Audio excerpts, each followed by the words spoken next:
welcome to Cops, Capers and Custard with me, Ian Kirk, and my good buddy, Frankie. Frankie, hello, and how are you? I'm very well, Mr. Kirk. How are you, sir? You're looking good. Thank you very much. I did my hair specially for today's podcast. And you say you're all right. It's a bit glib when people say, how are you? But just to put into context, I actually called you yesterday on the mobile and a paramedic answered the phone. Can you fill the blanks in, please? Yeah, I suffer from chronic instability of the right shoulder where it dislocates and subluxes almost daily. It was an injury from when I was in the police a long time ago. And yesterday it popped out and it wouldn't go back. So unfortunately, it causes huge muscle spasms in the back. I got stuck in the gym and had to be extricated by ambulance, taken to hospital where they deal with it. Blimey. I mean, our regular listeners will appreciate you and your shoulder, and I always wince whenever you tell me about it, but it's good to see your smiling face. And we're on YouTube. I mean, you know, looking at our faces, I think the cliches of faces a mother would only love and fit for radio, I think are pretty accurate in our cases. But considering the content of the podcast today, I think it'll make obvious reasoning as to why we've decided to use this format as well. But you can listen to us on Spotify as well. But it's been quite a while since we did our last podcast. So, but we've been very busy between us. So over to you first of all, Frankie. What have you been up to since we did our last one? Yeah, I mean, this retirement lark is a really busy time in my life. I don't know how I fitted work into my life, to be quite honestly. I've taken up, as our listeners will know, being an author. I've published 7 books now. Most recently, I published a prequel to Charles Dickens' A Christmas Carol, which is my favourite story, called The First Christmas Carol. And it's all about Ebenezer Scrooge's relationship with his father and his sister back in 1799. This follows on from the sequel I wrote last year, which was 10 years after Dickens finished. So I've been working very hard for the last 12 months on getting that perfected as best I can and getting it out on Amazon. Incredible trio, but also don't forget the wonderful poetry as well. And I certainly enjoyed reading that one recently. But 7, I mean, you know, I am unworthy. I've only written one, the autobiography of 7-time British Speedway champion Scott Nicholls, which was published at last year's Grand Prix. And yeah, it's been selling really well. And but yeah, like you say, how on earth we managed to have a full-time job, I don't know. But anyway, back to our podcasts. Yeah. And the format for our usual listeners is that we'll talk about a contemporary policing issue from our perspective of being 2 ex-cops. Then we have a bit of fun with the capers bit, and then we finish off with the custard bit, which is normally you giving a fantastic recipe while I talk about blitzing something in the microwave. But I think just to pre-warn our listeners, it's very likely we ain't going to do any capers or custard due to the gravity of the issue that we're going to look at. Yeah, absolutely. Today. Absolutely. But I've made some notes here because in discussing how we're going to approach this, and I'm very conscious, I keep thinking this thing's going to fall out my ear, so I'll stick it back in again, is my chaotic thinking has brought us, I think, to this particular base. But I'd like to perhaps take the listeners through what our collective thinking was in reaching the title or exploration today. So turning to the crux of our podcast journey, it began with the recent Panorama documentary, Undercover in the Police, that aired recently on BBC. And as you'll know, Frankie, that revealed shocking levels of racism, misogyny, and the inappropriate use of force. And this really got me wondering, is why do some serving police officers nowadays still revel in that type of odious behaviour? But more damning was the conclusion I reached, is what type of environment still exists that allows this rare but corrosive behaviour to be exercised. And I think you may have hit the nail on the head. You hit that on the head, Ian, because it's the organisation still knowing and letting it happen. Oh, exactly. Let's not let individuals off the hook, but they live in an ecosystem that allows this still to happen. And I've written some notes here using a very fancy word, which I'd put in one of my articles, I'm sure. Egregious arrogance goes somewhere to explaining this awful discourse. But what does this tell you or tell us about the structural culture of policing in 2025. And I reflected on my past experience, and I know I'm an old fart, because around 25 years ago, nearly a quarter of a century past, I was partnership inspector at Slough, and we'll remember those good old days when we worked on the Slough and District area. Yeah, And very even well. back then, and this is really yesteryear, I acknowledge that the police considered themselves to be the dominant partner in all things community. And I have to say, on reflection, there were many projects that were probably better led by other agencies, such as the local authority, but the police nevertheless always occupied the driving seat.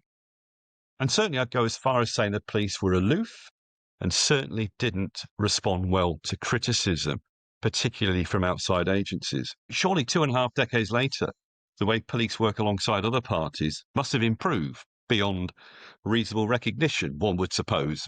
Well, you would say on paper, yes, but in reality, probably not. Well, this is the reality piece, Frankie, because the case we're about to examine has left me questioning this persuasive and optimistic vision. The Nicola Bulley case, and in particular the involvement of an outside agency, has left me feeling that in some police forces, little may have changed in the last quarter of a century. And if you look at the constraints placed on police budgets, where arguably support from the wider community is vital, things may have got a hell of a lot worse. But before we get into the nuts and bolts of the podcast case study and review the timeline, I'd like you, Frankie, to outline what a police search advisor, or PULSAR for short, is, because you once fulfilled this role during your illustrious career. And I'm sure this explanation will help our listeners better frame the rest of our discussion. So, Frankie, over to you, please. Yeah, I was a police search advisor in Thames Valley Police for over a decade, 12 years, I think. And I think it's important to stress right at the outset that a PULSAR, a police search advisor, is an individual. There is a concept in the world, especially on television, that a PULSAR team is a team of people. The PULSAR is an individual. A police search advisor is, and I'll quote from the logbook, is a person responsible for the planning and management of police search operations to include counter-terrorism, crime, and missing persons. A PULSAR is qualified to provide advice, guidance on all aspects of police search, including the deployment of non-police assets. Additionally, PULSARs are responsible for ensuring the competence of searchers and to include the training of officers and staff. And the PULSAR should be the single point of contact in any search where a search advisor is involved. They should be the single point of contact with the SIO, with the search teams, and with the PNSC or the National Crime Agency if they are involved in any search. The PULSAR is in charge of the search scene, regardless of rank. It is a role-structured job. The PULSAR is not rank-specific. It is role-specific. Search teams, PULSAR's in charge, end. So if I was to summarise that then, Frankie, you pull the strings, you operate the levers. If you're called in, it's your show. Absolutely, 100%. Right? There's, the old saying, too many chiefs, not enough Indians. This is one chief. Right. And a very important thing to reinforce, it's not based on rank. Absolutely not. No, it's Thames Valley were actually quite forward thinking that we were one of the early police services to use constables in the role of police search advisor. It had always been a rank thing before with inspectors, and mainly inspectors, but sergeants as well. And even when I did my course, I was one of the first constables on the course, and it was frowned upon a little bit. Thankfully, that's moved on. But any job you go to as a police search advisor, whether you're a PC or the chief constable, which of course would never happen, whoever is the police search advisor at that scene is in charge of that search. One would hope things have moved on, but I've always had this impression that this hierarchy still exists. And, if you're a PC, and an inspector, that the inspector will ultimately take charge, for example. But you've illustrated here that if you follow exactly what a PULSAR is all about, It's rank doesn't even come into it. It's your experience and your training, which is Absolutely, brilliant. and it should be down to the individual that part of your training as a police search advisor is to be competent in what you're doing. And if you are competent, that gives you confidence to lead from the front. And I'm afraid if you can't lead from the front, then being a police search advisor probably isn't the role for the individual. Because sometimes you do have to stand up with higher ranks in the room and say, look, no, that's not what I think should happen. Here's what I think should happen. Here's what's going to happen. Okay, thank you, Frankie. At this stage, then, I'd like to invite or introduce our illustrious guest, Peter Faulding, CEO of Specialist Group International, or shorthand SGI. Peter, welcome to our podcast. How are you doing? Good morning. Good morning, Frankie. Thank you. Morning, Thanks Peter. for inviting Morning, me. mate. All good. Good morning. Are Yeah, you all very are you good. Thank sure you. you're all good? Are you sure you're all good? I mean, I asked Frankie earlier on, and he didn't tell me he'd been in the back of an ambulance yesterday. So, just a double check on your welfare before we get on with it. Yeah, all good. Thank you very much. Excellent, Peter. Peter, we met a good few years ago, didn't we? In Corrib in County Mayo, when we were involved in a commercial operation with TFS, dealing with protester activity. And we developed a friendship from then, and we were very successful in what we did out in Corrib. And I learned an awful lot more about you and your background. And I wrote a published article which reflected on that event horizon when we met, and also about your previous life and how you came to do what you do. But what I was struck with, Peter, when we looked at your involvement with missing persons, was first of all your integrity, in my opinion, beyond reproach, and your compassion for families of missing persons, whether through misadventure or criminal activity, was palpable. So I want to put that on record, first of all. But perhaps for our listeners, I know what you do, but could you provide a summary of what SGI do and what it's all about? Yeah, well, I started SGI in 1995, September 30th, 1995. Been in business 30 years this year, and on the 7th February, we were honoured to receive a visit from Princess Royal. Princess Anne come see us and recognise us for all our 30 years of specialist work that we do. So we've been involved in early years protest work from Newbury Bypass onwards, safely removing protesters, and from 1999 involved in underwater search capability, including counter-terrorist search, maritime operations, and forensic search. So I was the first to, in 1999, bring side scan sonar in from the US to actually, and I pioneered it for the use of forensic search in the UK. So in them days, I got together with Mark Harrison, Dr. Mark Harrison, who was the former he was the first national police search advisor in the UK, and we pioneered the Mark oversaw some of the trials we were doing for locating missing persons in water, and since then sort of led the field in that area in the UK and recovered countless victims and evidence for the police across the UK, and including specialist search in places like mine shafts and using ground penetrating radar to locate buried human remains as well. So I had some big results. So I've been on the expert database since 2001 in the UK in specialist search. And if our listeners pop your name into Google, they're going to get some immediate hits on some of the sort of newsworthy stories that you've been involved in.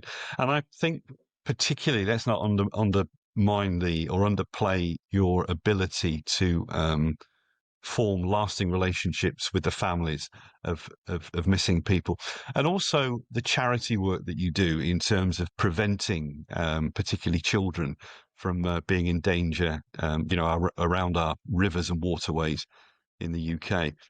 Peter, if it meets with your approval, what Frankie and I would like to do is go through the timeline of the Nicola Bulley case.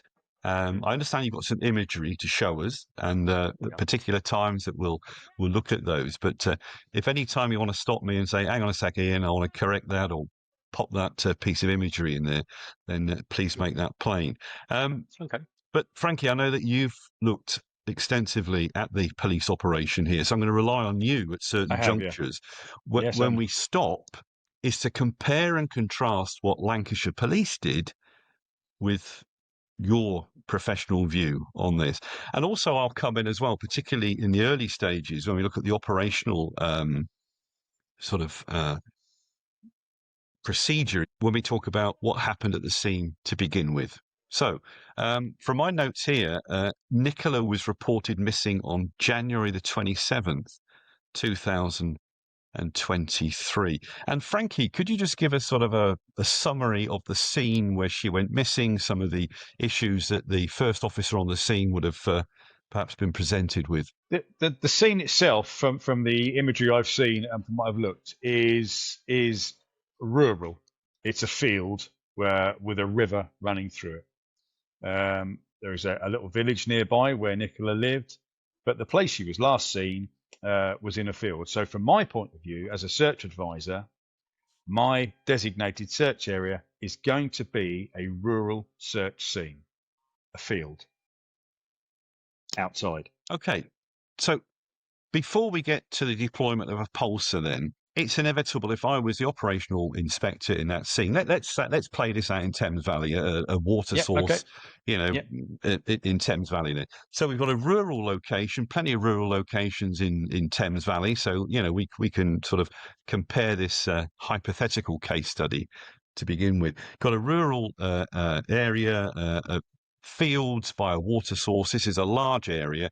I get there as the inspector, and then briefed by the officers that have attended there on the circumstances of Nicola's missing. Now, for the listeners, can you just give us what was known of her activities prior to the actual official report of her going missing?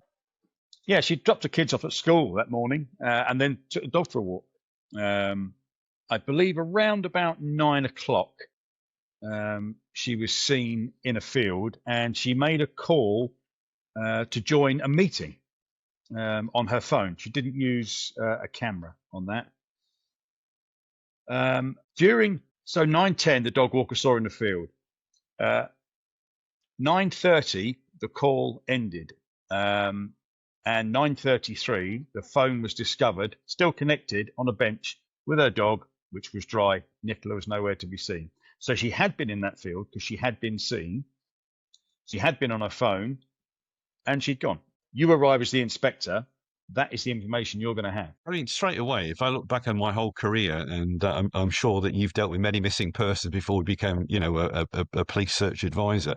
Yep. Straight away, this is odd. Those circumstances are peculiar. They are peculiar. The phone still being connected would flag to me on scene, not as a pulsar, but as a police officer. The phone still being connected would flag it to me. The dog being dry would flag it to me. And the location would definitely flag it to me. Now, people go missing for myriads of reasons. But you as the inspector is first on scene, or as the PC first on scene, have got to tell me what you found and what you see. And all I need to know is, where are you? When was she last seen? Where was she last seen? Those are really important. Place last seen is vital. Okay. Just prior to that then, because I've not pressed the button in calling Frankie yet in this hypothetical comparison, there are a number of red flags there. I'm immediately, this is a major incident. Critical incident, call it what you like. This is a major incident, yeah? Well, I think what was done correctly from the outset, well, it was deemed high risk. Mispers come low, medium, and high. And this was deemed high risk. I think, is it a critical incident straight away? I don't know, but it's definitely a high risk, which should invoke police search advisor being called, search teams being implemented, and the wilderness dog being thrown at that scene. And I say scene. Okay, so if we now go back to the reality of what Lancashire Police did in those earlier stages, what did they do? Well, the first thing they didn't do was they did not designate a search area as a crime scene, and they did not cordon it off. And looking at the report, they found a dog lead, a phone, and the dog on a bench close to the river. Now, that's not where she was seen last. it would appear all the eggs were put in that basket, and the original and only hypothesis was she's gone in the river.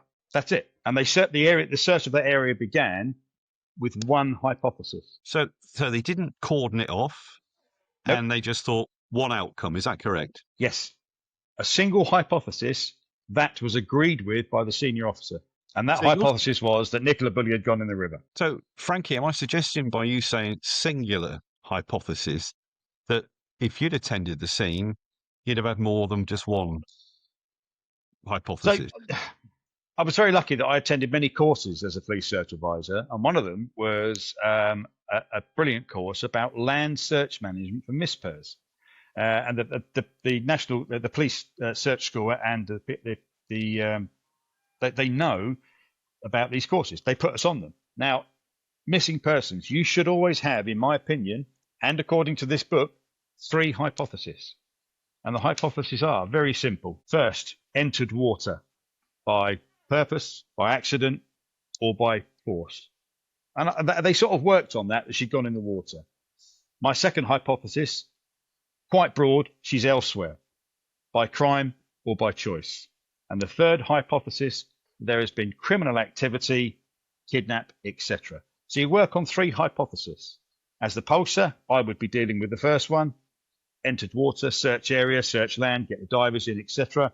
And the other 2 hypotheses, I would hand back to the SIO for CID or someone else to investigate. Is she elsewhere by crime or other, or has there been criminal activity in this case?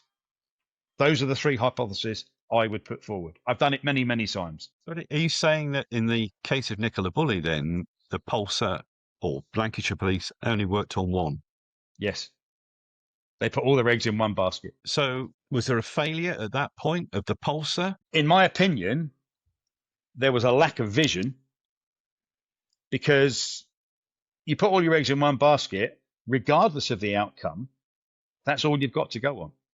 There's no other part of the investigation, no other thought process gone in to what else could have happened to Nicola. Now, as it turns out, she had gone in the water, but we still, to this day, do not know why. And I think had we had those the other 2 hypotheses looked at, then we may have had more answers. So would it be right in summarising at this point then, Frankie, there were clear deficiencies in Lancashire's operational plan for this particular missing person? I think the decision making from the outset on that first day was poor. Okay, thank you. Now, prior to Peter arriving a little bit later, and I'll invite Peter back in a moment, what happened then from the 27th of January until Peter arrived on February the 6th? Well, what happened was the area was searched and the river was searched, and nothing was found apart from the dog lead, the phone, and the dog, which were all found on the bench, which I have to stress again was not the place last seen. Okay, Frankie, a thank you. A press advisor. Hang on 2 seconds, Ian. A press advisor was not appointed, and it was never cordoned off. The place was swamped with members of the public and press. That would not have happened if I'd have run that job. Frankie, this might be a tough question for you, but marks out of 10 at the moment for Lancashire Police in their deployment and operational credibility at this stage. Grading it high risk was a good decision. They did not react to the high risk. So my score would be very low, less than 5. Okay. Thank you, Frankie. Peter, if I can invite you back into the discussion.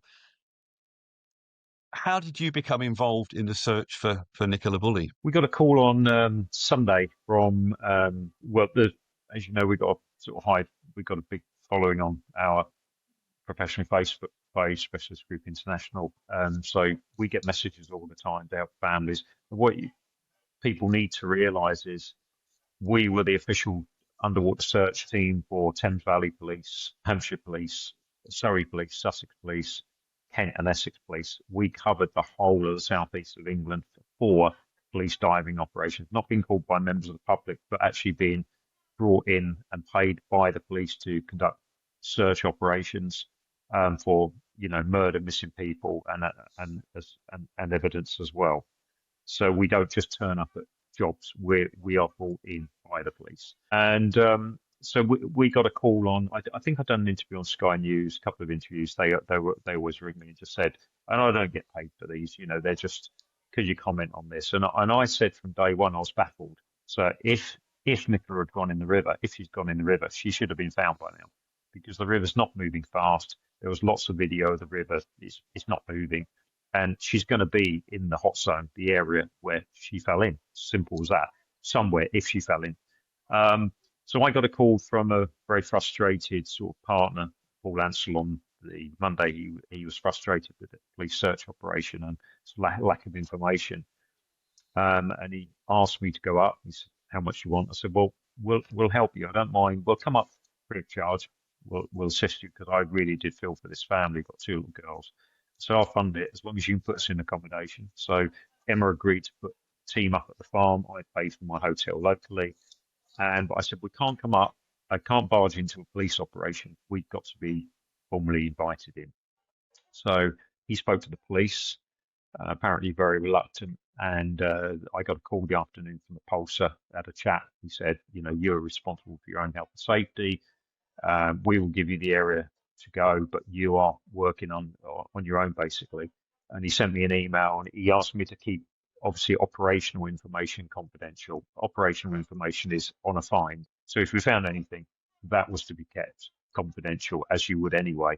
And I want to stress, normally we don't talk to the media at all. We're working under the police, and we wouldn't do that.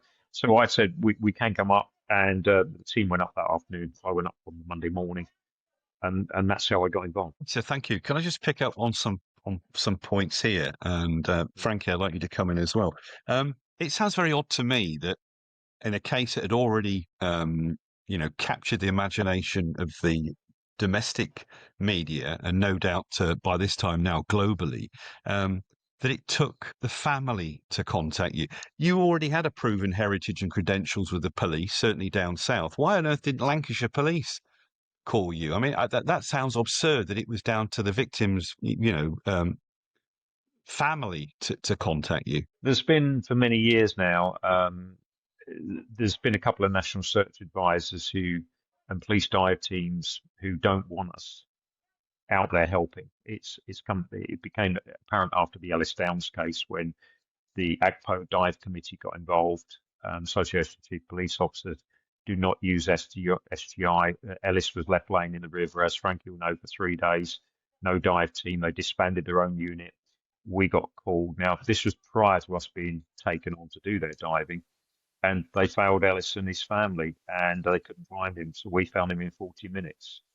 But it was was very clear that the police search advisor didn't want us there. He was an ex-police diver.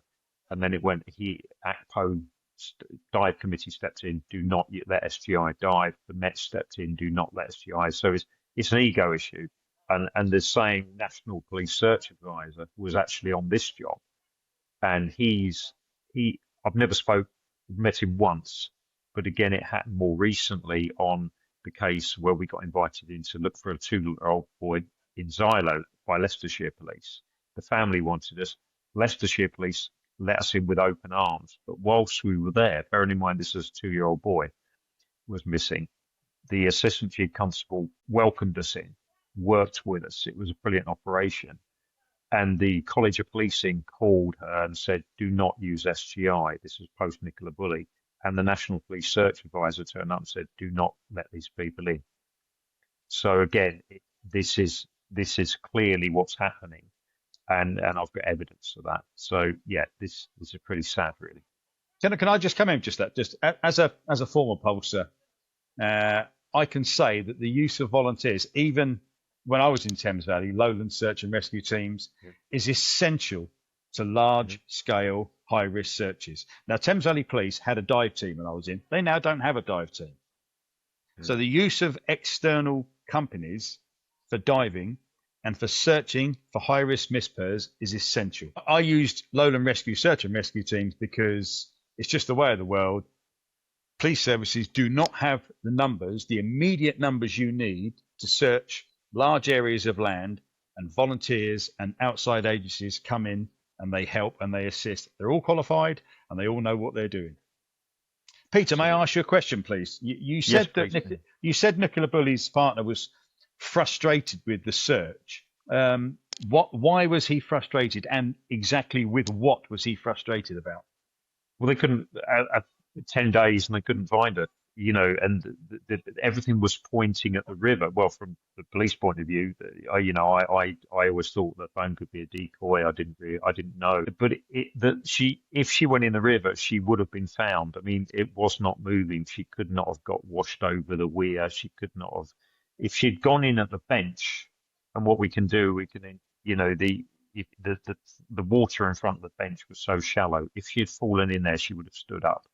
So my initial search scene, Peter, my initial search scene would have been 250 meters around place last seen, and that's a really good hands and knees, less than a meter critical space in line search down to the river, divers in the river. Would that bench have been within my 250 meter search from that place last seen in the field? Yes, it would. Yeah, I think place last seen was within sort of 75 meters of. She was in the scene in the top part of the field near the caravan park. Last seen. Okay. And one other quick question. You mentioned you were briefed, and I use that word very loosely. Were you at any time asked to attend a briefing away from the scene in a sterile environment, in a police station or whatever, to discuss this with the Pulsar and the SIO? No, when I got there, the first thing I requested was a press officer to deal with the media, because they were everywhere. They were very polite to me, but we had drones flying over our heads. We'd done all sorts. I asked for a press officer, and I asked at the same time to meet the SIO, and said she won't talk to you.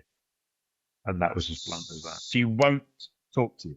Won't talk to you. That's it. So I'm used to, as you know, from Thames Valley, normally the SIO will come up, he'll give us a full brief, then cell site analysis, every bit of information we will get given, so to allow us to do our job properly. Yeah, we sit down, we have a brief, we have a chat. It. When it gets to the point, when it gets to the point the searchers aren't needed any longer in the briefing, they leave the briefing because they've got the information they need. But it's done in a sterile place. It's not done in a field. No, it's not. And we had nothing. We had no support whatsoever. And all he said is that first morning we got there was, I want you to search downriver to Cartford Bridge. I said, I want to search the hot zone. He said, no, we've done it. Now, those who aren't police or whatever, the hot zone is the area where she was sort of placed last seen, that whole area. And what is interesting, Frankie, is that from the bench upriver, from the bench up to Rowan Water Caravan Park, where we were tasked to search on day 2, which I'll come on to, that had not been searched at all, that part of the river, since she went missing in 10 days. So again, the Pulsar assumed on day 1, and bearing in mind the Pulsar's not a diver, he's not a water expert, he assumed that she'd gone over the river, over the weir on day 1. You see, I'm not a diver, never was. I worked with the dive team in Thames Valley, and that's right. The jobs I was Pulsar, and all my fellow Pulsars, when we had water-related jobs, we would sit down with either the sergeant from the dive team or whoever was on call from the dive team that day, and we would discuss and agree search parameters. It's very important, because as the Pulsar, I've got to stick that in my log. The Pulsar log is an evidential log that a police search advisor should fill out from the second they get that phone call to the second the job finishes. And you put every detail. You put search decisions, you put gridding, you put staff, you put phone calls, you put questions, you put everything, agreements, disagreements, everything. Absolutely, everything in that log, and again we kept a running log as well. What was happening? My dive supervisor on the ground was John, who was ex-Sussex Police, so he kept a handwritten log of everything what was happening on the ground. So, Frankie, can I just ask, what was their reasoning for not letting you dive the hot zone within that area they thought was a hot zone? Right, the first day we were tasked with searching from the weir down towards the sea, and I looked across at the weir firstly, and I said, she couldn't have got over this weir, impossible. So we're really just going downstream. It's really, really shallow all the way down. So this part, I want to explain, this part was tidal section of the river, the lower section of the river over the weir, not where Nicola, where we located. this was tidal, but it's very slow, like 10, 12 miles from the sea. So it's a long way up. And the tide goes out down there, very low, and you would see a body on the bottom. We sonared it, there was nothing there. We had to get out the boat because the water was so shallow at Cartford Bridge. We couldn't go any further. It was down to stones. And you know from your background that human remains dog, drones, helicopters, you know, looking from the air, you can see down through the river. In that part of the river, she would have been seen and found by now because the scent from the dogs, etc. So do you think you were sent there? Do you think you were sent there just because you've been called by the family and the police hadn't called you? They just sent you down there to give you something to do. That's all they did. They wanted. They didn't. This is the interesting point. So they just give us that area to do just to keep us busy. Now, day 2, he briefed me the night before. Said tomorrow morning. He sent me a message. You're to go to Rowan Water. That's where you can launch the boat. And I want you to search from the bench up to Rowan Water Caravan Park. That area has not been searched. And I said, well, I'd like to search the hot zone in front of the bench. He said, no, you're not to do that area because we've done it and it's been well searched. And at that stage, I just thought it was a bit odd. So there was no police activity going on whatsoever. There was no search officers around. And so no land searching. The Sun newspaper, a guy called Dave, said to me, he said, Peter, we've seen nothing going on for days up here. Not seen anything. We have to presume, and I don't know because it doesn't say anywhere that I can find. It does say searches commenced. I have to presume as a search advisor that line searches were done across the field up to the riverbank and on the other side of the riverbank within that 250 metre, which is my critical spacing. They may have been done on the first couple of days, but not when we were there. There was nothing going on. Okay, gentlemen, let's just take stock of where we are at the moment for our listeners, because we're sort of erring into day 2, and I think I'd just like to cut off a few of the sort of inquiries that we've looked at so far and make some sense, because we have inevitably used police jargon with hot zones, etc. in there. But in terms of your arrival, Peter, how would you sum up your reception by the police? Was it a welcoming one, or you were dismissed? Dismissed straight away. It wasn't welcoming at all. Right. It was the language. It was not. I'm used to being greeted by police search advisors with energy and giving us a full briefing, and they want us there to help them bring closure to the family, and that's the important bit that we did not get. And that's the objectivity of any missing person is to find the person. That's correct. Yeah. That's the objectivity of any missing person. I'm sensing, Frankie, that you're rightly agitated about this issue with the police. Would I be fair in saying they were bang out of order at this stage? Yeah. I mean, Peter was there on day 9. I think you arrived, Peter. Day 10, day 9. Yes. We arrived on Monday the 6th. Yeah. And I think it's very important to say that the 9 days before that would have been really important for Peter to know what had happened in those 9 days from the search advisor. Also, this sounds odd to me, but the briefing by the Pulsar that you're responsible for your own health and safety and basically you're on your own, that tends to stink to me. Frankie, what's your views on that? Well, at worst, I would have briefed Peter in the back of the search van with the doors closed, privacy, and at best, the briefing would have been in a police station. But the briefing should have been, to the nth degree, detailed to what has happened and what we expect to happen and what we would like. When we have lowland search rescues in or civvy dive teams in, they should be told what has happened. Otherwise, what is the point in having them there?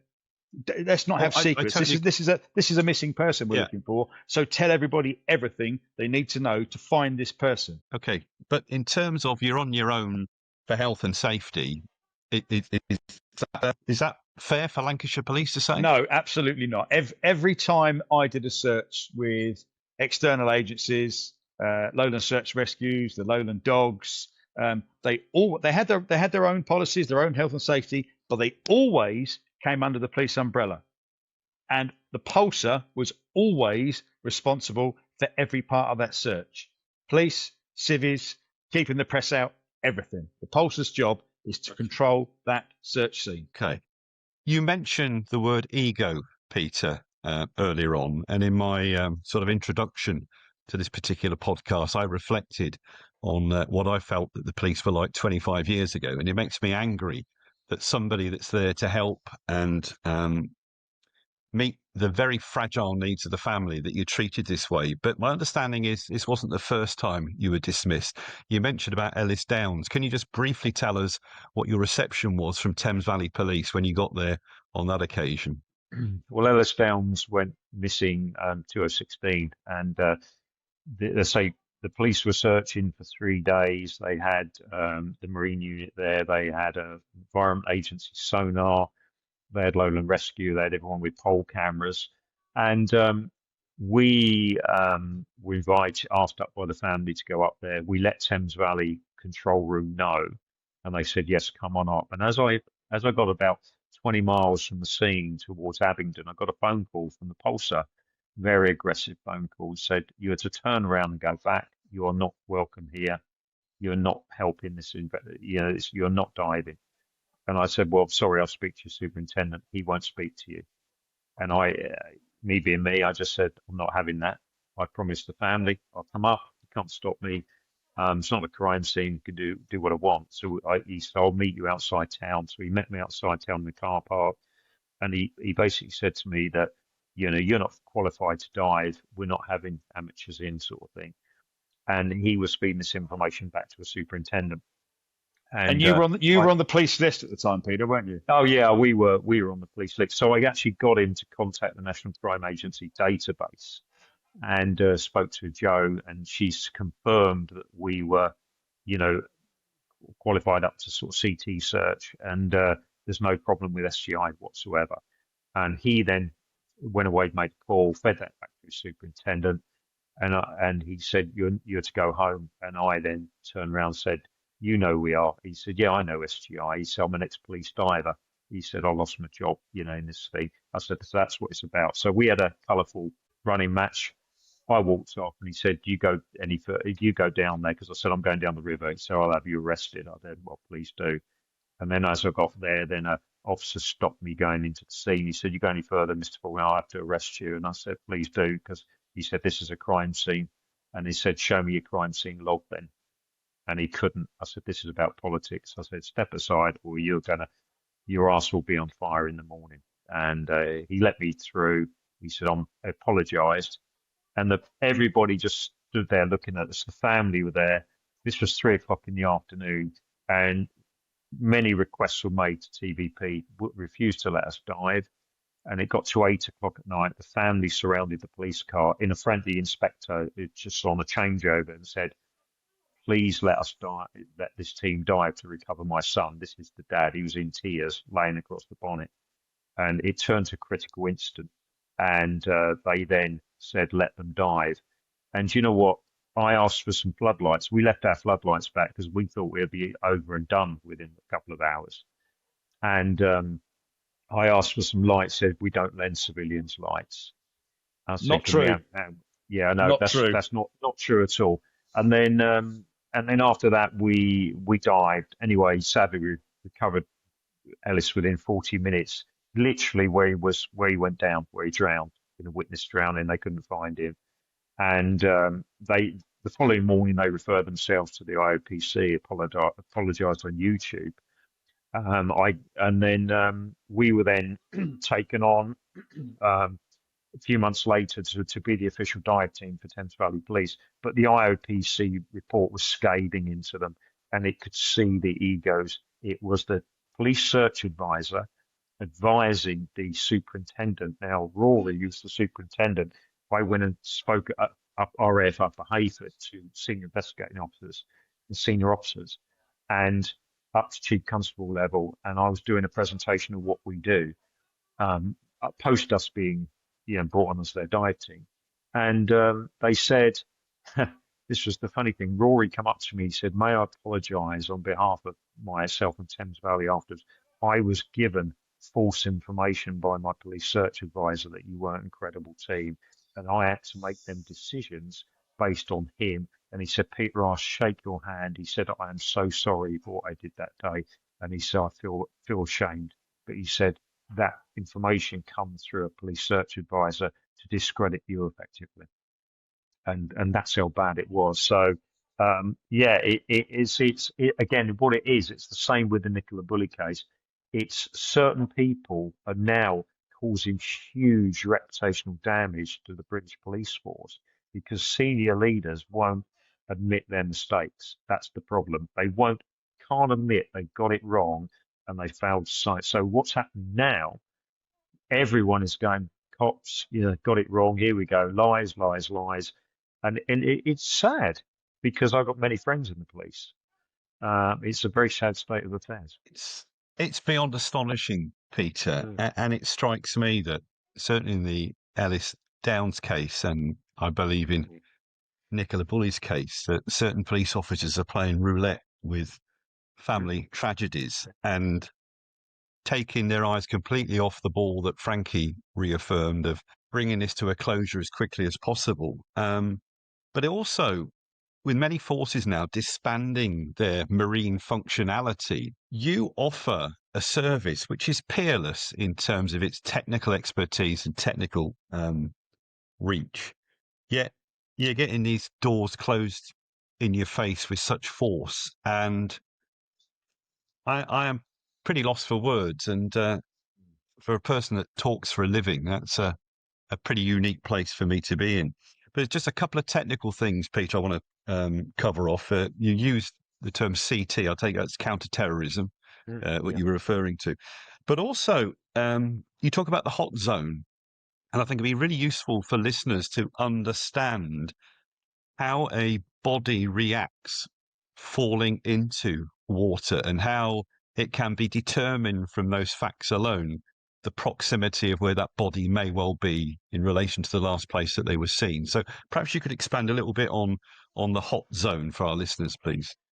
Yeah, so we on average deal with about 10 drowning victims a year across 6 counties, and they're always within, unless it's a raging torrent. I mean, let me make it clear. If it was a raging torrent, I mean, after severe floods, then things can move along the bottom, but it still takes time for them people to move.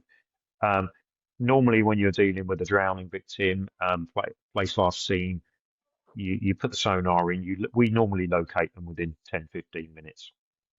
Put a diver in, and on most jobs we do, they're recovered within 3 hours as well. Very quick location. So yeah, the hot zone is, body goes in, they go to the bottom, and they might struggle for a few minutes. They might try and swim and stay up, which will move them naturally within the water. But once they sadly take that gasp, they go to the bottom very, very quickly, and they will stay there. They won't move. In a river with no flow, they will stay where they go in. It will. Now, there's no exact science on this. It could be 5 days, it could be 10 days, it could be 30 days, it could be 3 months. It depends on the body makeup. And some people float quicker than others. Some can come up within 6 days, and some can be far longer. We dealt with one in Thames Valley that took 3 months to come up. His body was tied to a case on a bit of rope, and it eventually floated to the surface. But they will stay down. They won't move. They don't, like in a John Wayne film, get shot and go flying off down the river. It doesn't happen like that. And they drown. And the College of Policing Review said actually most drowning victims or most victims in water are found within 100-meter radius of where they go in, and that's true. And that's where they are. Which would have been in within the 250-meter fingertip search or really intense search area. Yeah, absolutely, Frankie. So that's an important thing to note. They even acknowledge that. Right. So getting back to the timeline then, gentlemen, you are basically, your reception by the police is no more than begrudging, probably a lot worse than that. Yeah. You're told you're on your own, and they task you to look at a piece of river that is outside this hot zone, I take it. That's correct. What would be their reasoning behind that then? I don't get that. If the College of Policing are saying most people that enter the water are within a proximity of what is it, 100 meters, did you say? Why would they then say, go on, check something further downstream or down the river? And that's what we still can't understand. Shall I take you on to day two? This is probably the most interesting bit. So we've done day one. Please, down Cartford Bridge. So we launched our boat. Just Peter, just stress, this is your day two and not day two of the investigation. No, this is day 10 or 11 of the investigation. That's correct. So this is Tuesday the 7th of February 2023.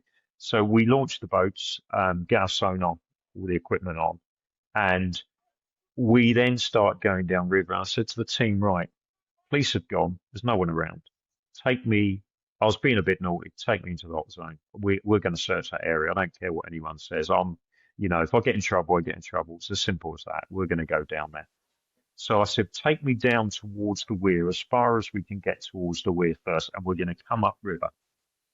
So we got down there, and as we got down, we got to imagine the bench is up here. It goes down river, and then it goes around a sharp right-hand bend and leads about another 100 meters to the weir. Now, once you get round the corner to the weir, you'll see we've got some images we can show, but it cuts in with a very, very shallow, so you couldn't even get a boat past that bit. So we started the sonar up and said, right, take me up from the bottom corner, take me up towards the bench. So we started our search at approximately 10:28-ish, and we started going up river. A couple of minutes later, I saw a big shadow cast, and I went past it, and I said to my team, something here, just we'll come back, I want to get a bit of a picture. So then we went up to the bench, we turned around at the bench, and then we started to come back down river. I've already put a place marker on the shadow, and I've come back down river, and as we around near the bench area, there's a big tree on the bottom. You can see it very clearly, tree and branches. And we went down the river, and then just as we get down towards this area, I got this huge target, which I'm only too familiar with. It's two arms sticking out like that. We can just see a head in the middle.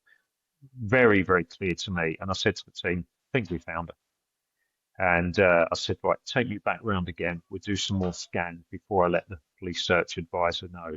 So that's what we did. So we got a couple of scans, but I couldn't quite see the body. I could see shadows, but I couldn't. We needed to move. But I thought that's good enough for me. At this stage, we just need to get a diver in. So I immediately 10:53 rang the police search advisor, sent him a screenshot image of the actual arms. No, I rang him and I said, I think we found her, and we need to put our divers in now in case she moves. And he said, you are not to dive. You are not to dive. We will dive. And did he say that almost instantly, Peter? Straight away, yeah. It was straight away. It was immediate. No, you're not diving anything. So he rang. I think on the day he rang me back that he wouldn't let us dive, which I thought, well, fair enough. It is their operation, because he said, I'll bring our own divers in. I thought, well, okay, that's fair comment. They've got their own dive team, but they're going to be 2.5 hours or whatever. They're further down near the sea, because they were driving around in their boats in the bay down near the Morecambe Bay. And it's like, why are they down there? There's no way she could have got down there if she was down there anyway. And in the sea, we all know it's a bit of a waste of time because it's just a big open area. Anyway, we waited for them, and what we did, we placed a stick on the bank. We would normally put a shot float floating in the water, but it didn't want to alert the press. So I stuck a stick in the bank, and then the press was still there, Peter, all over the place. The press were all over the place, but they're up near the bench. They were watching us, photographing us, and and it was just constant with media. So anyway, I went. We placed a stick on the riverbank. Now, what you got to realise is GPS readings from my laptop are from where my boat is, not from where the towfish is at the back. So you've got a bit of GPS fluctuation of 2 to 5 meters. Plus, you've got what they call layback of where the towfish is from the computer to the back. So it's a rough area. That stick is not dead accurate to say she's there. It's within that area. So you need to put a prop jet stay searching. So the dive team turned up.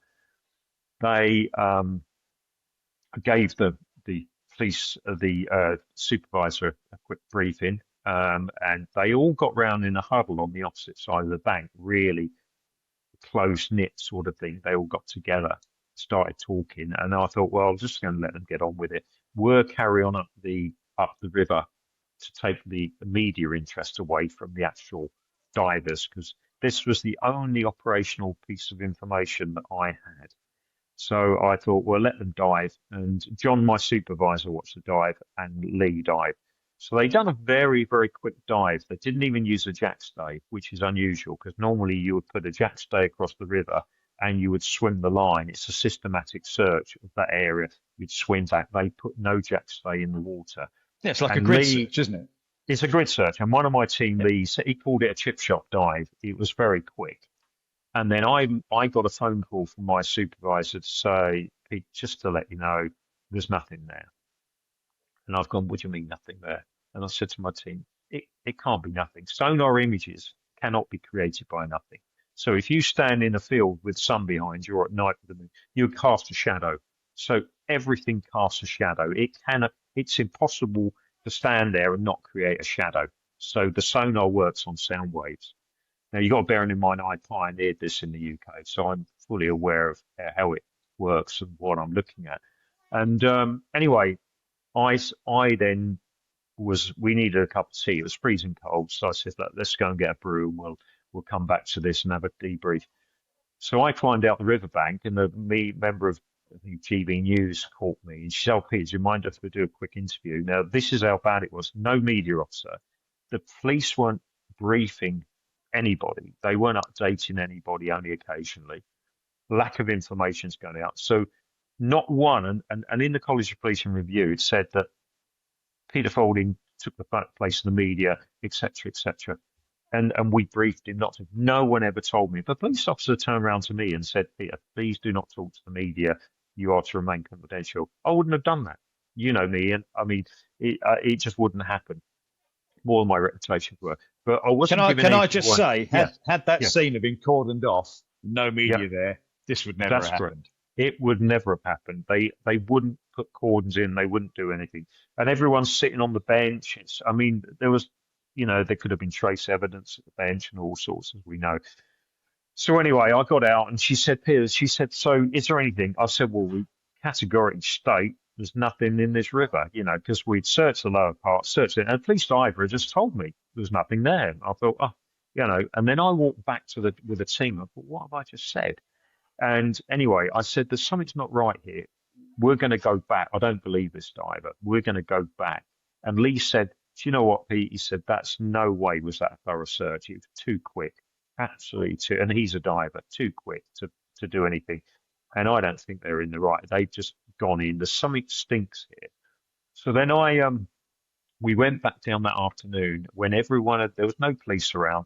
I said, take me, the police divers packed up, take me really close to the bank, because what we need to do, we probably need to hit the bank. I want to see what's creating that shadow. I need to see what's actually creating it. So we went down and we got a really good picture of you can see something laying there. And I knew in my own mind that was a body. And I said, we've got to put the divers in tomorrow morning. I'll request to dive in the morning. We're going to put the sonar in. We're going to dive. And I said, what we'll do, we'll use the excuse of going in the weir, and we'll work our way upriver, because they clearly don't want us in this hot zone, because they didn't want us in the hot zone. That was raising my suspicions. They did not want us there. I thought, if we go in at the weir, when they've gone, we can work our way upriver and locate what I've actually found. So I said to the following morning, right, we're going to go in. We're going to put our divers in at the weir. And this is all in handwritten notes that John kept.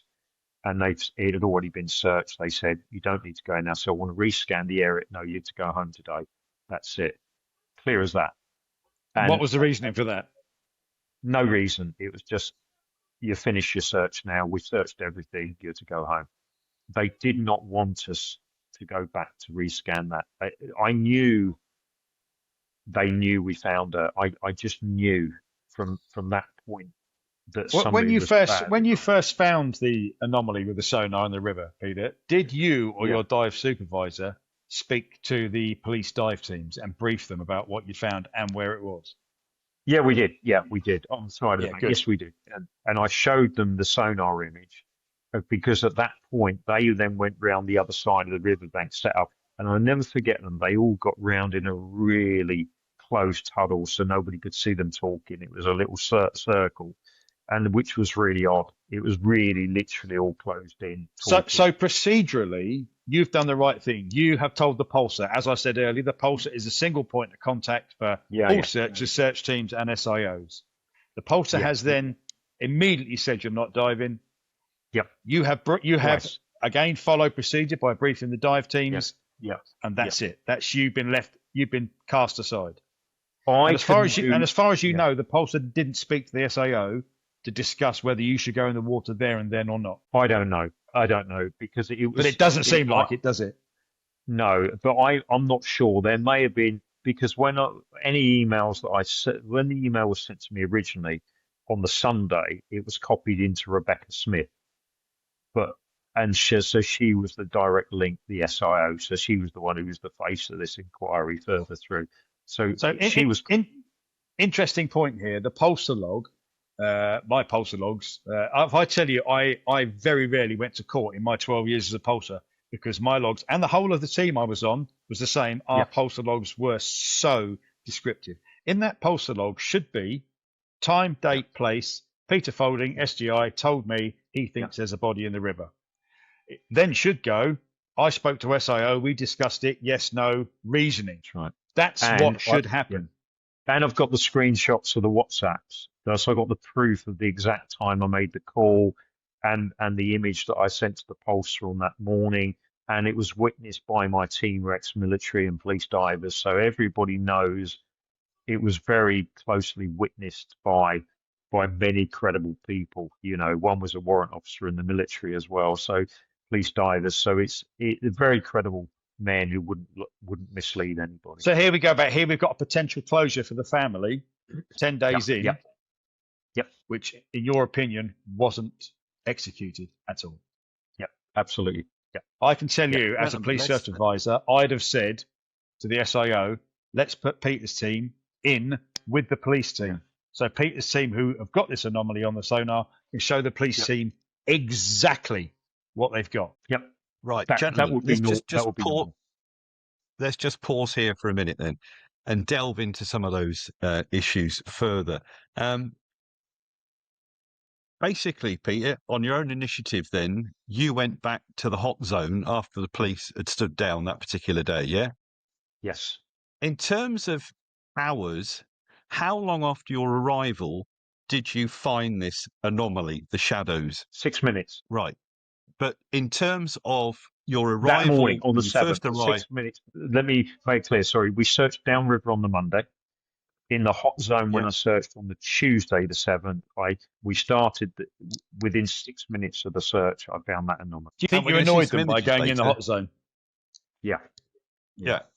But in a moment, Peter, I think we're going to see some images, aren't we, of the sonar? Yeah. We are. Yeah, which to any reasonable person looking at that, and I don't want to preempt, people are going to watch this on YouTube. You found her within 6 minutes. That's correct, and it's been verified by independent experts since, as well as myself, obviously.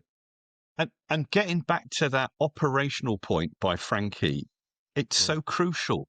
It reminds me of a case very early in my career. Early turn, I was picking up some donuts from a local bakery in Bracknell, as was part of the ritual on earlies, on nights, beg your pardon. And a young lad came in and he said, there's a lady in that bush trying to kill herself. And I thought, he's talking nonsense. And this was in a rural location out in Binfield. So exactly what you said, Frankie. I put him in the back of the Panda and said, can you show me where she is? And he goes, she's in that bush when we arrived there. There's loads of bushes. I said, be really specific. That bush. I couldn't see her. Pulled the bush back and saw this lady, real significant mental health issues, was trying to self-harm.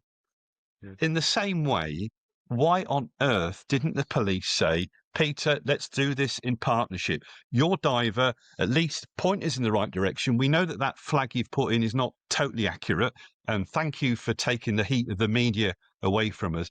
Why the hell didn't they, Ian, take you up on your offer for a diver down there as well? I don't get that. Before Pete speaks, it's important to say here that policing, investigation, searching especially, you react to the information you have, which can be free-flowing and changing at all times.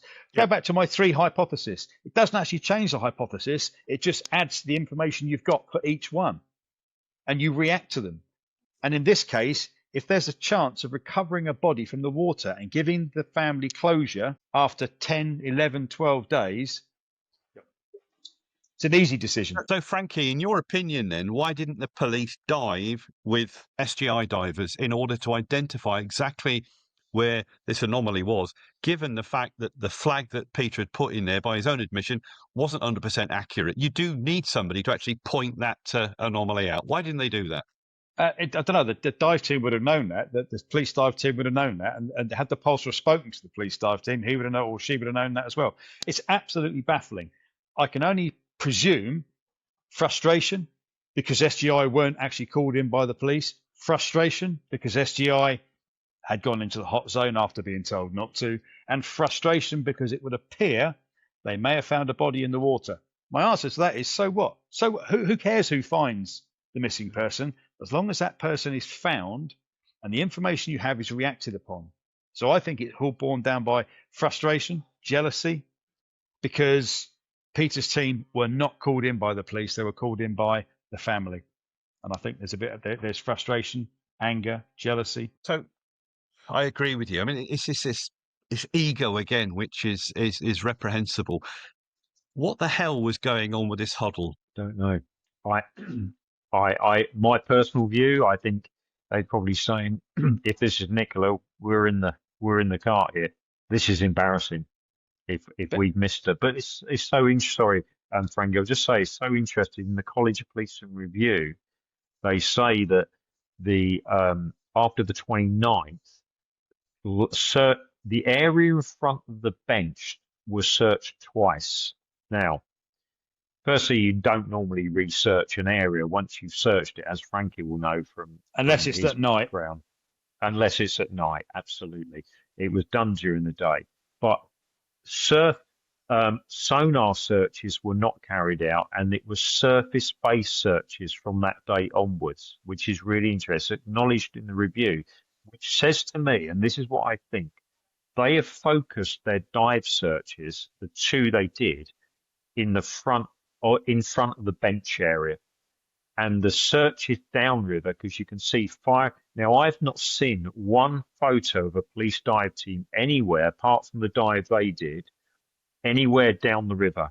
The only time the police divers were photographed was in front of the bench diving. That was it. And even the diver is standing up in knee depth of water in front of the bench as she climbs out. So now, if they'd been diving a lot, they would have been photographed all the way down that river. And so I think if the original and the only hypothesis that I can see is that they believe she's gone in the river, why concentrate on a land-based? Land-based searches have to be done. You have to clear that area. It's got to be done. But surely if you believe she's gone in the river and it's your only working hypothesis, your search centre should be an inch-by-inch search of that river. Should be.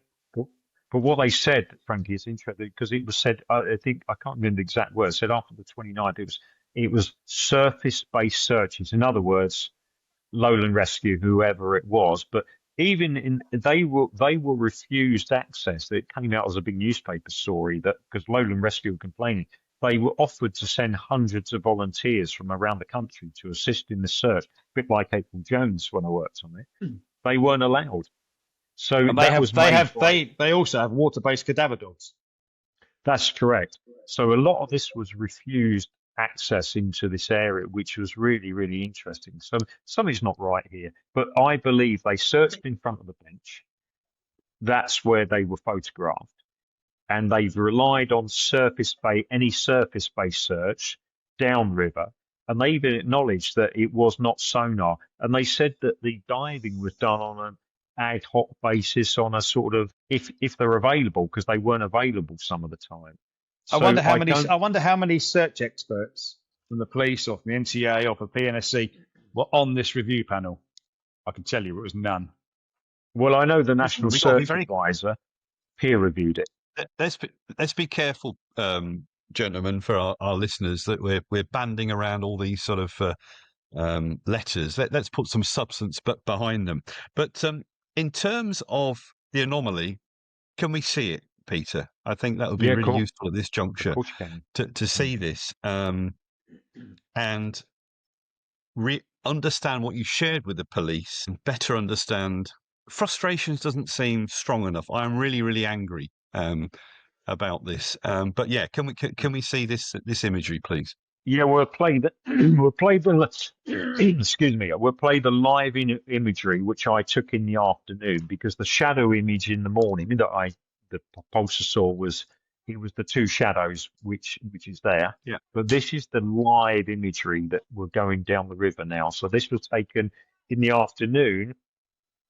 Us going back where I was not happy with the police diver's decision that there was nothing there, because again, I reiterate that a shadow or a target or anomaly, whatever you want to call it, cannot be created by nothing.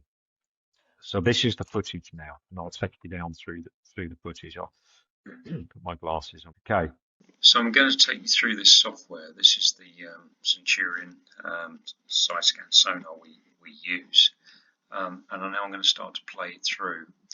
So this recording was taken from the bench and down the river, and here we go. So we're just starting to run. You can see here, you can look at here, you've got some sort of old trees laying on the bottom there. So there's some trees and branches laying on the bottom, which I can magnify. And we carry on. We've got it's a rather deep trough there. We move further down, and there's some area of, you can see rough bottom coming in. I can speed it up just slightly. There we go. We slow it down. You can see all this area here of sort of like a rock structure on the bottom of the could be sand banked up. It just varies. I'm just going to slow this down again. And there you go. As we roll through the sonar. Now this is a speed what I typically see on the boat. I slow it back, exactly what you see. And as I was going down the river, I'm watching the screen carefully, focusing on every little, potential anomaly I've got here. Now you can see from the rough ground here, it's now starting to smooth out at this time. This was on Tuesday the 7th. This was taken in the afternoon, this particular recording, about 4:30, when we went back to re-record the anomaly. I saw that the police divers said there was nothing there. They had already dived at this stage and said there's nothing there at all. So this is what I want to show you today. This has never been seen on video. Now, if you look here, you can now start to see something coming in, which immediately grabbed my attention with, many years experience in this. There we go. Large shadow here. You can see the large shadow to the left. And there's clearly a very clear target here that needs further investigation. So we're going to stop the sonar here. We're going to stop it at this particular stage. And what I can do, I can get the magnifier here. And I can, if you watch this carefully, you can see the shape that looks very much like a body. To me, with all my years of experience since 1999, that is a body. We work on average 10 drownings a year. We find them generally within the hour, and they're recovered within 2 hours. And what you've got here is this is the actual body of Nicola. Here is the shadow that runs off. Now, the police divers said there was nothing there. The College of Policing said it was tree branches. Now, I know what tree branches look like. You saw them earlier laying on the bottom of the river. And what you can see here is the shadow of two arms sticking out with a head in the middle. It's a very, very clear target for me. And then you can see the legs bent here. And what I need to explain to you is a shadow cannot be produced by nothing. It's physically impossible. If you stand in a field with the sun behind you, you will cast a shadow across the ground. Same as in photographs, same in everything. So nothing can be, it cannot be nothing. Now what I'm going to do now is I'm going to actually change the colour of the palette for you, just to give you a different colour. And we'll look at the grayscale. Let's go into the grayscale just to change the background for you. There we go.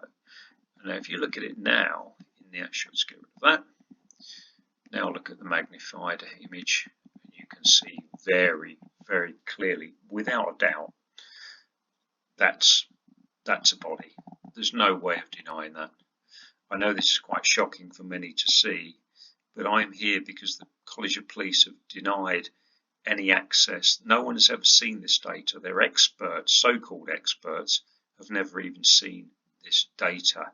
They've only seen a PDF image. So I would be questioning their ability and their credibility and their credentials of how many people have they ever found. What I find on average 10 people a year very, very quickly.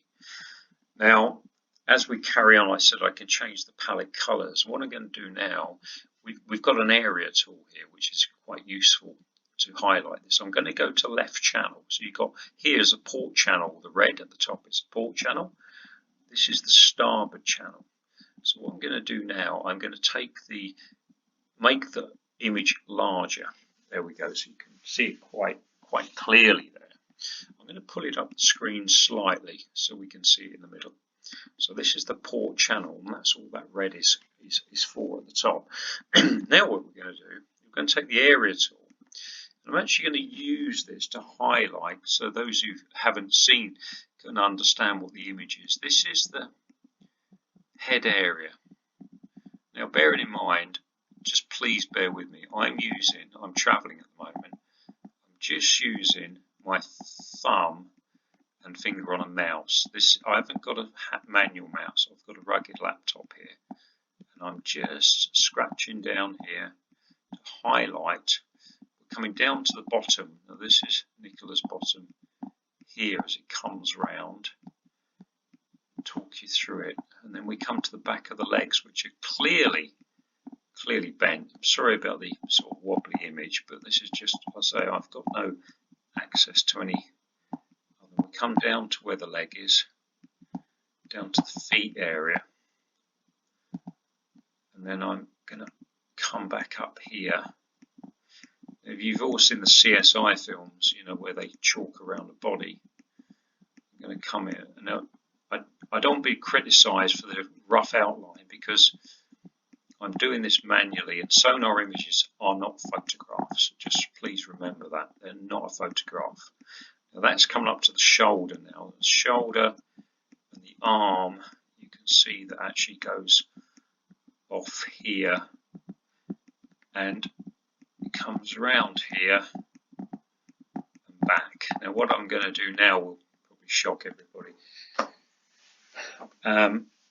That is the body of Nicola Bulley, without a doubt. Without a doubt. What I want to say here is images like this, the College of Police also said at one stage, oh, it's tree branches. Well, 1 minute it's tree branches, next minute the police diver said there's nothing there. This is where a lady went missing within 75 metres from a bench. And they're trying to tell us that there's nothing there. When you are searching, we are calling it the hot zone.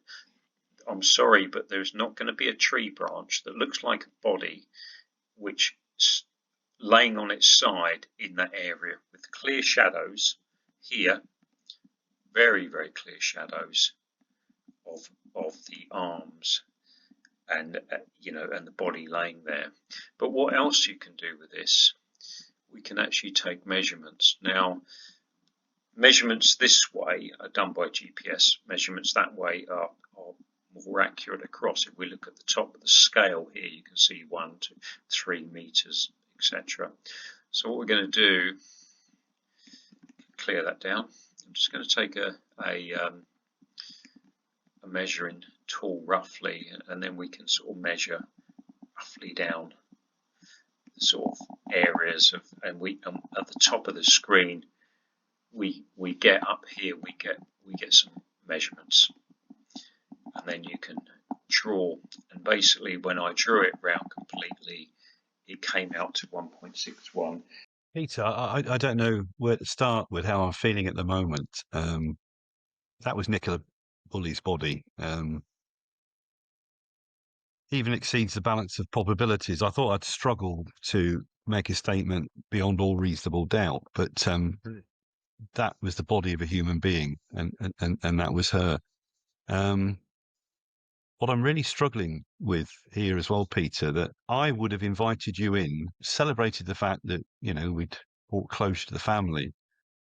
But knowing you as I do, we'd have come up with a media strategy that your organisation, the police, would have come out as though this is a successful conclusion to a very tragic set of events. I think I know the answer to that, but what's your take on why that didn't happen? I think, excuse me, I think it was embarrassing for them, and it shouldn't have been like that. At the end of the day, we've got far better equipment, expertise in sonar search than anyone in the UK. The manufacturers confirm that no one else has this equipment in the UK, that we've got the highest frequency available. And not only that, you can have all the best equipment, but if you don't know how to use it properly, it's the same with ground penetrating radar, things get missed. And we've got a high hit rate. And I think they just didn't want us there. And again, disturbingly, I thought I'd be invited to the inquest. But it's literally 3 or 4 days after I left, I got suspended from the National Crime Agency database, which I've been on and worked with them for many years as an expert. And I got suspended. Now, the National Search Advisor, who is part of the National Crime Agency, was there on the job, and I believe he was feeding a lot of bad information back to them. They had me suspended, which then meant I could no longer give evidence at any inquest, because I'm no longer credible as such. And I was looking forward to going to the inquest to present my evidence, but that didn't happen. And then I thought the next time I'm going to be invited is to go to the College of Police and Review in London, which I was invited to, which we can come on to. Peter, I'd like to perhaps accelerate things slightly, because you've mentioned the College of Policing Review, and you're being barred from the process that followed Nicola's recovery from the river. But I want to just come back to one issue where I think publicly you were humiliated. The GB News interview that you had on the hoof, you said with all honesty that the part of the river that you'd searched, Nicola's body wasn't there. And you'd been told by the police she wasn't in the hot zone, even though you had your suspicions that a body was there. But nonetheless, I believe what you told them at the time was the truth in terms of what you were led to believe. And you have been held out to dry, particularly by the press. I understand there was an awkward exchange with Nick Ferrari on LBC, who challenged you to apologise to the family. Do you want to give a quick summary for our listeners on that? Yeah, well, I want to make it clear what actually happened. So Nicola was found further down the river, not where I found her. So I want to explain how that happened. Now, this is acknowledged in the College of Policing Review as well. Now, I want to make it clear as well here, the College of Policing have never carried out a case-specific review on anything like this, ever. This was commissioned by Andrew Snowden, the Police and Crime Commissioner then, who's now a Conservative MP. He commissioned this, which then took him to one side. So he's no longer accountable because he's handed it over to the College of Police, and should have been the IOPC. So the IOPC investigated why they released her personal information, but not the search. So it was handed over to the college to review, but this was meant to be independent, but it wasn't. This was basically police marking their own homework here, and they could steer the narrative. for them. So yeah, so Nicola was it was acknowledged in the review that on the 18th and 19th of February there was an exceptionally high tide, spring tide, that come up, flooded 20 cubic meters of water over the weir. It had not been happened, by the way, since she'd gone missing. So the times you went missing, this didn't happen. So this is a massive tide that come up over the weir into the top section of the river, which is benign. So that's fresh water. This is salt water, brackish water down here. And it flooded tons of water up river to where she was lying. Her body had been slightly decomposed. She's lifted. Now, they interestingly in the review, they mention the weir. Why would they mention the weir that would have lifted her body? So this is why I believe that they knew where she was. It lifted because they focused their resources. And then she was lifted. She was carried downriver. She went over the weir. And then she was found by a member of the public, not the police, floating down the river. Jason Rockwell saw her floating down the river, and then her body drifted into the reeds. She wasn't found in the reeds. Her body was actually seen floating down the river by a member of the public. So again, I got mentioned all these times in a review, 58 times, and Nick Ferrari had me on the radio, and he said, "Yeah, you're going to apologise to the family now." I said, "No, I'm not."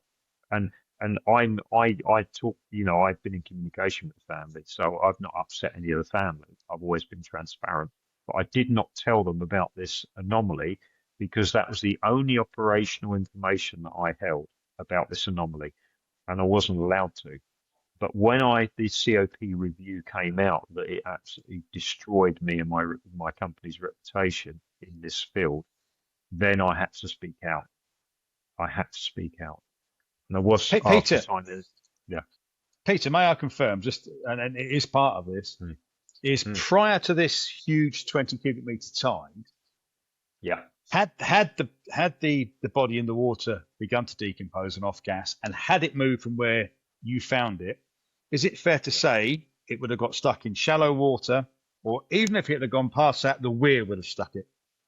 It couldn't have got past the shallows. It would not have made the bottom corner. I just wanted to confirm that, mate. And it wouldn't even get over the weir. There wasn't enough water over the weir. You'd have to push yourself over the weir to get over. You couldn't do it. From where your sonar picture is, which is deeper water, that goes downriver into shallow water. Yeah, very shallow on the bend. It's ankle deep. And I think that's important to clarify before this high tide. Yeah, and the water is not moving. Thank you. And that is not moving at all in that river. We had a boat stuck out in the river, and we had a mooring line on, and the boat is actually facing out into the river. So if there was a flow, it would turn the boat sideways, facing downriver. But it was actually, there's pictures of us with the boat floating. It's not moving at all. And I just want to make that clear. You mentioned the PCC, for our listeners, that's the Police and Crime Commission, and the IOPC, the Independent Office for Police Conduct. And you mentioned earlier in the podcast that this is the first time in your professional knowledge or opinion that the College of Police and COP have carried out such a review. I'm baffled as to the level of intensity of this inquiry that caught the public imagination both domestically and worldwide. Why on earth didn't the IOPC conduct this investigation? I've no idea. So let's talk to Andrew Snowden. Yeah. Right. Let's talk to the Police and Crime Commissioner, whose raison d'etre is basically to hold the Chief Constable of Lancashire, in this case, to account. By the College of Policing doing it, am I right in thinking that the PCC, was then eliminated from any scrutiny or criticism? I believe so, by requesting that the College of Policing review it. That keeps them out of it. Right. And the College of Policing review is quite a large tome to give some aspect or some sort of measure for our listeners. And I know that you've been through it as well, Frankie, and I know that you've forensically taken it apart, Peter. But it's fair to say there were multiple inconsistencies, and you've mentioned a few of those. Frankie, what's your view on that? I think the review is a knee-jerk reaction to a job that turned into a press joy and a police cluster, to be honest. And I think from reading it from the outside looking in, there was always going to be finger pointing and a scapegoat. And sadly, that's SGI and Peter. And as I said earlier on, I'd like to know the review how many professional searchers or search advisors were actually not reviewed the review, but actually took part in writing and analysing that review with whoever wrote it at the police college. Frankie, you've mentioned a very powerful word there, scapegoat. At what juncture do you think Peter became the scapegoat? The second he turned up on scene, uninvited by the police, but invited by the family. That in any situation is going to be embarrassing for the police. It was the family that invited SGI and Peter in, not the police. From then on, so would it be fair in saying, and especially within, the next day and within 6 minutes, they found the anomaly from the sonar in the river. See, I find it difficult because as a pollster, if Peter had come to me with that anomaly in the river, a dynamic briefing between me, Peter, the police dive supervisor and SAO would have been an easy decision. Get in there and have a look now. And it didn't happen, which tells me there is reasons why that didn't happen. There is something in the background why they wouldn't let Peter Faulding's dive team go in there with the police. Why? It doesn't tell you anywhere, but it should be in a log somewhere, be it an SIO log, be it a pulsar log, be it a dive log. That decision-making process should be written somewhere. And in my opinion, it's not a good decision. And I think from then on, I'm afraid Peter was going to be a scapegoat for this, an easy scapegoat as well. Sorry, Peter, but no, that's fine. I agree. I totally agree with you, Frankie. Getting back to the police ego, that's how I sort of frame this podcast to begin with. You're saying to me, Frankie, that you believe that police egos from the whole chain of command, from the pulsar all the way up to the PCC, that egos or those collective egos trumped closure for the family. In my opinion, yeah, because you look at it, when Peter's team came in, they hadn't found anything, nothing at all. And here we are, Peter comes in within 6 minutes on day 2 of him being there. He has this fantastic piece of evidence that allegedly was reacted to, but it appears wasn't reacted to. And I mean, I shouldn't be feeling this way. I mean, it's 20 odd years ago when I last, when I hung my baton up, but I'm ashamed. I'm ashamed on behalf of honest cops that are out there, because if it walks like a cover-up and talks like a cover-up, I think it's a cover-up. And I'm very conscious that, Peter, you've got so much more information we could talk about for hours, but we've got our podcast audience to consider, and I'd like to bring this to a closure. Can I mention one thing here, Ian? Can I mention one really important thing here? Prior to the release of the College of Policing report, I wrote to them and I pleaded with them to look at the evidence, look at the live data. This is key.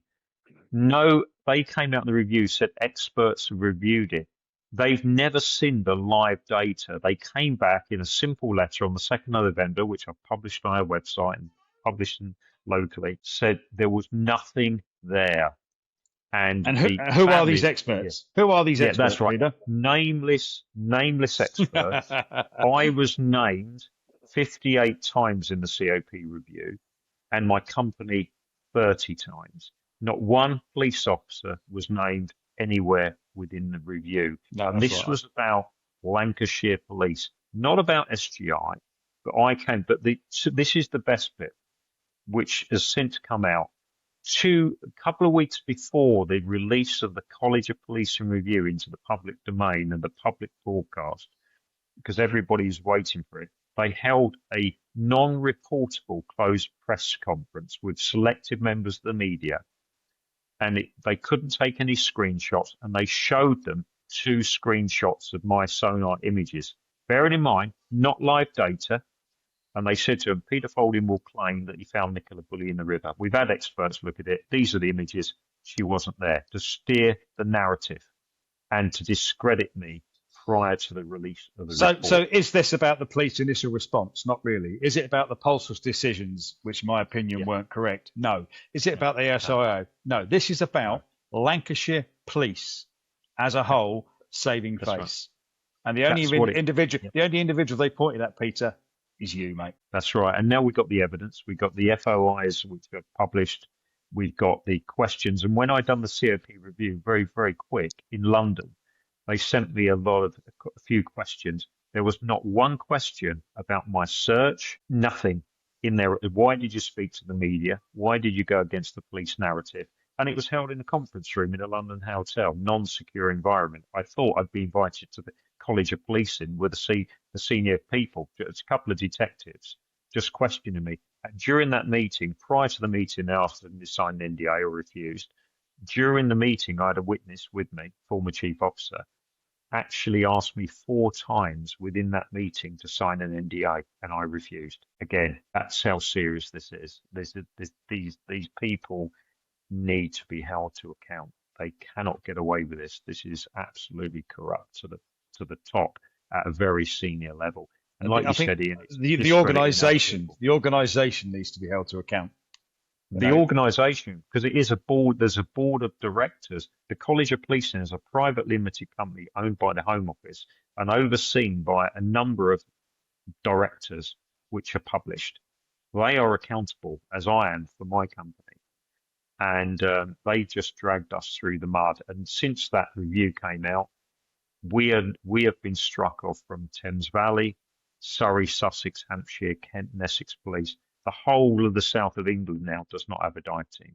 And I'm presuming any freedom of information requests for SIO logs, pulsar logs, etc., would be a waste of time because they would be deemed as investigatory and nothing to do with the public. Yes, that's right. So I'm having to take my own legal action in the High Court to bring these people before a High Court, and that's the only way we're ever going to get this out because everyone has buried this. No one seems to be. I'm writing to the Home Secretary, Prime Minister, to demand some answers. And I've spoke to my legal team and I said it's one of the biggest defamatory cases. It's huge because I had my name dragged through. I'd love to read the pulsar logs just for no other purpose than to see the decision making process. I really would. Absolutely, Frankie. And as a direct result, Peter, of SGI being removed from the partnership arrangements that work perfectly with the forces that you've mentioned in the UK, we face the real prospect that in the future, families will be left bereft for longer because the police just haven't got the capability to do what you do so professionally and so brilliantly, in my opinion. Peter, search teams and dive teams have been slaughtered across the country. Police search teams and dive teams have been slaughtered, cut out, not there anymore. But Peter, what can our listeners do? And a lot of them are ex and current police officers. What can they do to continue this momentum for the truth? I think I'm writing to say to the Home Secretary and the Prime Minister, taking it to a senior level. We can't allow this to happen. It's a bit like Horizon. It's always one man who has to do this. The Horizon post office scandal. Alan Bates, who took this all the way to expose everyone. Politicians ignored it. Police ignored it. Everyone ignored these things. The Hillsborough, grooming gangs. It was all buried under the carpet until people pursued until eventually the truth has come out. And that's all I'm going to have to do. I won't give up with this one. I want them held to account, those people. And the trouble is, like you said, this is affecting the everyday hard-working police officer who I've got the greatest respect for, and other emergency services who I work with. And they're shocked, and all the people I know in it, they have said, hang these people out to dry, because that's what they've done to you. But it's just not the way you would expect senior people to behave. I mean, when I was in the military, senior military officers would take it on the chin if they got it wrong. They would stand up. What the Lancashire should have done is said, do you know what, we may have made mistakes here. But when the Daily Mail contacted them, they went no comment. Lancashire Police went no comment. The College of Policing referred itself back to its review, said, refer to our review. The review is totally full of misleading statements. The dates are wrong. They said I demanded a media photo opportunity with the senior officers. on the 9th. I'd actually left the scene by the 9th. I wasn't even there on the 9th. Said I dug a hole and said I found a body deposition site. I've got the evidence to prove that.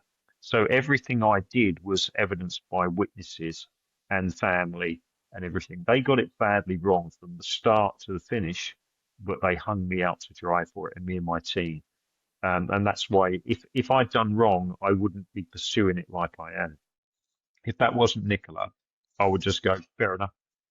You know, I may have got it wrong. I didn't. And that's it. We got it right. And we followed procedure all the way through. And people said, why didn't you just jump in the river and pull her out? Not quite as easy as that in a few meters of water. And you can't, if I'd gone against police protocol, the headlines would be written totally different about me the following day. They would have ensured that.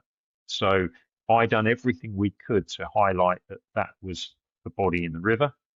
We were refused the opportunity to dive, and we were silenced effectively. Peter, thank you. I think I can say this on behalf of Frankie and I. We're with you all the way on this campaign.